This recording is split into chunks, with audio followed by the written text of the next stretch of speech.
हां hello hello madam. हो दादा. तुमचे वडील गेले म्हटलं तर कधी येणार आहे तुम्ही अंत्यसंस्कारासाठी? आम्ही लागन ते बॉडी ठेवून देतो 2 दिवस. आत्ताच ताईचा कॉल आला होता, पण माझं ऑफिस आहे ना तर सुट्टी नाही मिळणार. तुम्ही करून टाका ना अंत्यसंस्कार. बरं ठीक आहे. ही नाही म्हणते काय? हो हेही नाही उरण. 3 लेकरं एकही यायला तयार नाही. मारा का मारा. जमलं.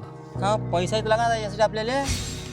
हो आता ते 3 लेकरं मिळून पाठवू राहिले ना 5,000 रुपये. पावर राजो या माणसानं आयुष्य किती केलं असं आपल्या लेकरासाठी. बाप्पा, अरे सारे मुजुले घरी गेले, तुम्ही टोले घेऊनच राहिले काय? आता टोले तर घ्यायच लागन बाबू. पोरगी 10व्या वर्गात आहे यावर्षी. मास्तरीत माझा आहे तिले.